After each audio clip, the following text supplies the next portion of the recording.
Here's a question for you. What is the perfect RMD? I'm talking about required minimum distributions. What is the perfect amount that you'd want to have?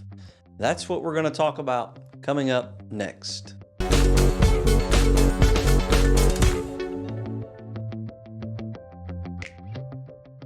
This is Tommy Neesmith. I'm a financial planner at Christy Capital Management, where we're helping federal employees plan and execute retirement strategies.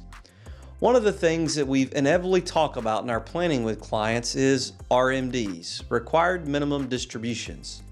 So first off, what is an RMD? It stands for required minimum distributions that you have to take from traditional accounts like traditional TSP or traditional IRA.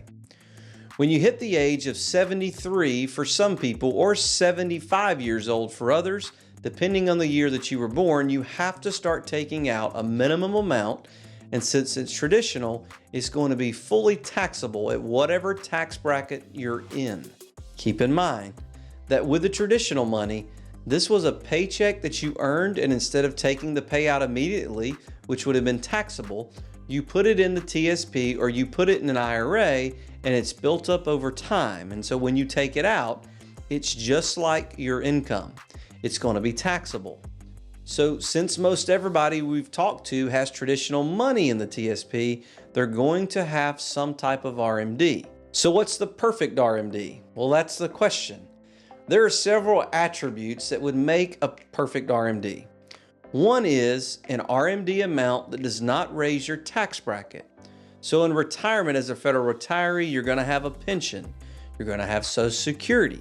If you're married, you're going to have a spousal Social Security. And then when you hit RMD age, you're going to have to take out that required amount. When you add up all that income, you can look on the tax bracket to see where you fall. For some people, when the RMD kicks in at age 73 or 75, it bumps them up into a higher tax bracket. You would prefer that not happen. So the perfect RMD would be an RMD that you're able to take and stay in the same tax bracket. Another attribute may be an RMD amount that is just enough to fund your lifestyle needs. With your pension and Social Security, maybe you need to take out $20,000 a year to fund your lifestyle. When you get to RMD age, if that required you to take out $20,000 and that's the exact amount you need to fund your lifestyle, that would work out pretty well. Some other people may argue that the perfect RMD is to have no RMD at all.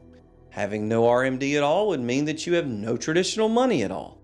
If that's a goal, then how you accomplish that is by doing Roth conversions and shifting your traditional money to Roth year after year until eventually you don't have any traditional money, and therefore you would not have any RMDs. If your goal is no RMD, your goal would also be Roth converting everything.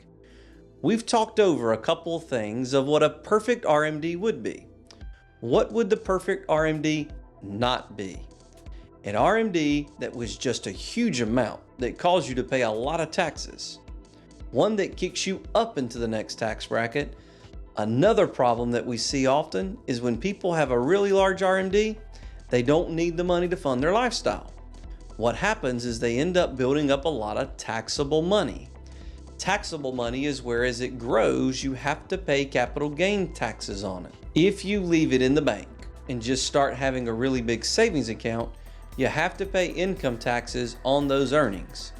If we compare the two different scenarios, where one scenario you Roth convert everything and don't have a traditional IRA, and compare that with really large RMDs that causes you to have a really large taxable account, there are a couple of big differences.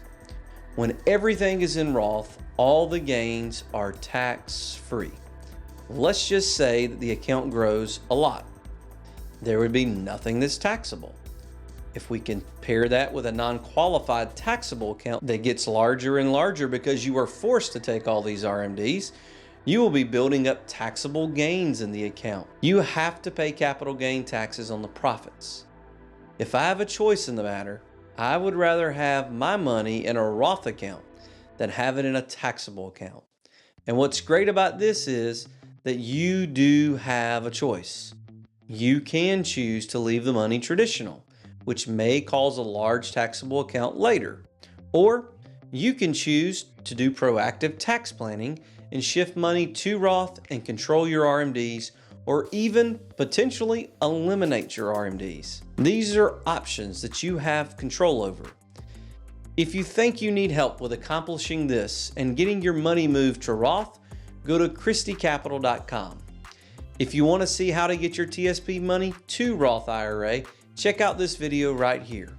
It'll show you the steps you need to take to get your money moved over, and by moving it to Roth, you will either lessen or eliminate the problems that RMDs can cause. Well, my name is Tommy Neesmith. Let us know how we can help you.